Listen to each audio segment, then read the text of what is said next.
I've been kind of slacking, if I'm being honest. I've had the most awful allergies the last few days, so that's why I sound like this, but we must persevere and push through. Hello, it's Emma. Welcome back to my channel, or welcome if you're new here. Thank you so much for joining me today. We are going to be talking all about the 6 books I read in October and November. That's what I meant by I've been kind of slacking. I only read 6 books in the last 2 months. I am behind on my Goodreads goal, so I'm gonna need to do some reading this month to meet my goal. I didn't do a wrap-up for October because I knew I didn't read enough to talk about, so I was like, I'll just do a wrap-up of what I read in October and November. These are the 6 books. We're going to discuss them. I'm going to tell you what they're about, my thoughts and opinions on them, and what I rated them. So I did want to address that I'm going to be trying to do a version of vlogmas. My life is very boring. It's very mundane. If I vlogged every single day and uploaded it, it would be 25 of the same vlogs. And I don't think any of us want that. I don't want to film that. I don't want to edit that. I doubt you want to watch that. So I'm going to be doing a mixture of sit-down videos and vlogs. When I have something interesting that I'm doing, I'll vlog it. Or if I just feel like vlogging my day, I'll vlog it. But other than that, I also want to continue to do my same sit-down videos that I like to do during the month, like my TBRs, my wrap-ups, any other random videos I want to film. So I'm going to be doing a combination of vlogs and sit-down videos. So it's going to be kind of like Vlogmas, 25 days of Emma. Hopefully I stick to 25 days. If you didn't watch day 1, go back and watch that. It was my Christmas wish list video, so I have nothing else to say. So we're just gonna go ahead and get into the books I read in the last 2 months. So we'll go in order, and I need to pull my Goodreads up. Why do I feel like there was another book? That's because there was another book. Give me 1 second. Okay, it was actually 7 books, so we added 1 more. Not that bad. We're gonna go ahead and talk about the first book I read in the month of October. I read Archer's Voice by Mia Sheridan. I think I put this in my September wrap-up. And I finished it in October. I so lied to you guys. I finished this October 6th, but I talked about it in my September wrap-up. So if you want to know my thoughts, you can go watch my September wrap-up, because apparently I lied to you guys and said that I finished this in September, and I for sure didn't. Anyways, I finished this in the beginning of October, but I already told you about it, I guess, so we're gonna ignore that. The next book I went into was The Hawthorne Legacy by Jennifer Lynn Barnes. This is the 2nd book in the Inheritance Games series. I read the Inheritance Games and I loved it. I rated it 5 stars. This is a 5-star read. I love the Hawthorne family and I love Avery Graham's. I just love this world so much. I really like this book. Actually made me cry. If you don't know what this is, it's a YA mystery, like riddle clue book. That doesn't make any sense, but that's pretty much the vibes it gives off. The main character, Avery, one day randomly gets told that she needs to go sit in on the reading of a will from a super rich man named Tobias Hawthorne. She goes in and sits in on the reading of it and realizes that she was given his whole entire fortune. Everything he owns, pretty much. The book series is Avery and Tobias's grandsons trying to figure out why he gave the fortune to Avery. And this book gets more into that. Obviously, it's the 2nd book. And there's another plot twist that you figure out kind of at the end of the 1st book, but this book really dives into it, and it made me cry. That is kind of sad. It was really good. I really enjoyed it. I can't wait to read the 3rd book, but the 3rd book is only out in hardcover right now, so I won't be getting that until it comes out in paperback. What are you gonna do? But yeah, that was the 1st book that I read in October. 5 stars. Loved it. Then Miss Colleen Hoover came out with It Starts With Us. I had this book pre-ordered for so many months. I pre-ordered it as soon as she announced it, and I was so excited. If you watch my videos, you saw my October TBR video, and this was not in that. But that's because I forgot it came out in October, and I would have added it in that video if I would have remembered that it came out in October, but it didn't. I rated it like a 3.5, 4 stars. It's not my favorite book Colleen's ever come out with, but I do think that it's just what us fans asked for. Like, we asked for more Atlas, more Lily, more of their story, more Happy, less Ryle, and that's what we got. So I think we got what we asked for. It just wasn't as crazy, and I don't even know what the words are. It just wasn't as like crazy, and I don't want to say exciting because the first book is not, that's not how I would describe it.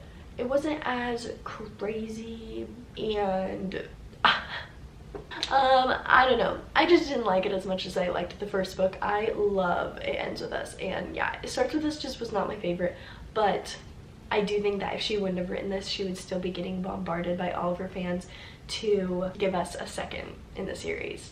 So yeah, it's exactly what we asked for. It's just not one of my favorite books she's ever written. After that, I read Home Before Dark by Riley Sager because I was getting into my thriller era for my books because it was October. I wanted to read some spooky books. So this is my first Riley Sager book, and I loved it. This is also a 5-star. I loved this book. I remember seeing people being like, oh, I guessed the ending, I guessed the plot twist. Like, I don't know how people didn't see this coming. I am people who didn't see this coming. I did not guess the ending. I try so hard to be like, oh, this is what's gonna happen. This is what's gonna happen. Oh, I kind of thought that was gonna happen. No, the plot twist in this book, the ending of this book, I did not see coming. It gives Haunting of Hill House vibes, kind of, and that's one of my favorite shows. I love the Haunting of Hill House, and that's the vibes that this was giving, and I loved it. I loved everything about this. Like I said, it gave Haunting of Hill House. It's about a girl whose family lives in a notorious haunted house whenever she was younger. They lived in there for like 20 days or something like that, and then they ran out. And they were like, it's haunted, and they like, her dad wrote a book about it, all this kind of stuff. Her dad dies, she inherits the house. She wants to flip it because that's what she does as a job, and then sell it. But while she's in there working on it, spooky, crazy things start to happen. So her whole life she thought that the book was BS because she doesn't remember any scary things happening as a young child. So as an adult, she's like trying to debunk it and see if her dad was lying or not. And some crazy stuff happens, and let me just say, I did not see it coming. I loved it. Go read it. I definitely want to read more Riley Sager books. Ugh, my camera's broken and I ordered a new one and I can't wait for it to come in. This is so annoying. And my camera's broken and it's driving me insane. We're just gonna have to ignore this little black shadow up here because I can't get my lens to stay open all the way. Anyway, the next book I read was also a spooky book, and it's like one of the most famous spooky books, The Silent Patient. Now, this book is known for its crazy plot twist, its crazy ending. Nobody saw it coming, and unlike the last book, I am a person who saw it coming. I called the ending like 3 chapters before they even came out and said it. It is very obvious. Like, as it was happening, I was just like, yeah, that makes sense. And I like called it before I even found out.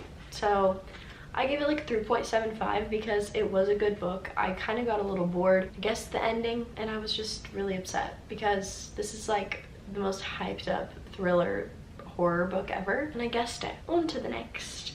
I then read Rock, Paper, Scissors by Alice Feeney. This book was really, really good. I gave it a 4 stars. The ending was crazy.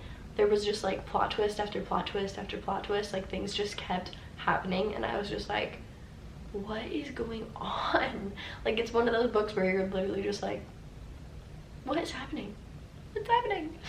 But yeah, it was really good. I wouldn't say it was a 5-star, but I would definitely suggest it. It's about a couple who gets a free weekend in a snowy hotel thing. And so they go and they stay and they get there and it's like super sketchy vibes. No one else is there. And so they're kind of starting to freak out, and creepy, scary, weird things keep happening. They're trying to figure out what's going on. That's pretty much the premise of the book. And the last book that I just finished last night, so technically I finished it in December, but it's only December 2nd, so we're gonna put it in my October-November wrap-up, is Addicted to You by Krista and Becca Ritchie, the first book in the Addicted series. I finally started it. That was one of my goals for this year, was to start the Addicted series, and I did it. I'm going to be reading Ricochet next, which is the second book in the series. So I'm gonna have 2 of the books done by the end of the year, and I'm so excited. People kept telling me, or I say people kept telling me, people on YouTube kept saying that this is like kind of a slow book, it's kind of boring, it doesn't really like give a good feel for the rest of the series. You kind of just have to get through it so that you can start the series. But I loved this. I mean, I gave it a 4 stars because it's not like one of my all-time favorite books ever, but I thought it was a great first book. It made me fall in love with Lily and Lo and like really feel for them. And if you don't know what this book's about, it's about Lily and Lo, Lily Calloway and Lauren Hale, and their families are very, very wealthy. Like Lily's family owns the equivalent of like Coca-Cola. It's called Fizzle, I'm pretty sure. But like they own like a big pop company. Lo's family owns Hale Co., which is like baby products, so like baby wipes, baby powder, anything you need for your baby. And so they're both very, very, very wealthy, and they've been friends their whole lives, and they eventually decide they're gonna start acting like they're dating because they both become addicted to different things. Lo is an alcoholic and Lily is addicted to sex, and so they decide to act like they're dating so that they can hide each other's secrets and kind of enable each other, like let each other live out their addictions, but also like hide them from their family members. But then eventually they actually start to gain feelings for each other, and the book gets very messy. And while you're reading this, you should just be thankful that you're not addicted to anything, unless you are. But I was reading this and I was very grateful that I don't have any addictions, because what they go through sounds terrible. But yeah, they're very likable characters. I'm very excited to read the rest of the books. You read them intertwined, so like there's the Addicted series, which is solely about Lily and Lo, and then there's the Calloway Sisters series, which is about Lily's sisters. And I did not love Lily's sisters. I think Rose is specifically a character who is easy to not like until the end, and I started to like her more. So I'm nervous about their books, but I'm very, very excited to see where the rest of the series takes us. I 10 out of 10 would recommend reading this. These are the 6 books I read. Technically 7, because I finished Archer's Voice in October, but I lied to you guys. So 6 books I read in October and November. I really hope you guys enjoyed the video. Comment down below what you read in the last couple months, or what you're reading now, or what you plan on reading in December. You can really comment down below anything. Thank you all so much for watching. I really hope you enjoyed the video. Make sure you like, subscribe, comment, go turn on my post notification bell so you get notified every time I upload. Also, go follow me on all my social medias. They're always linked in the description down below. I really appreciate it. But with that being said, I literally have nothing else for you guys, so I hope you enjoyed the video, and I hope to see you all in my next one.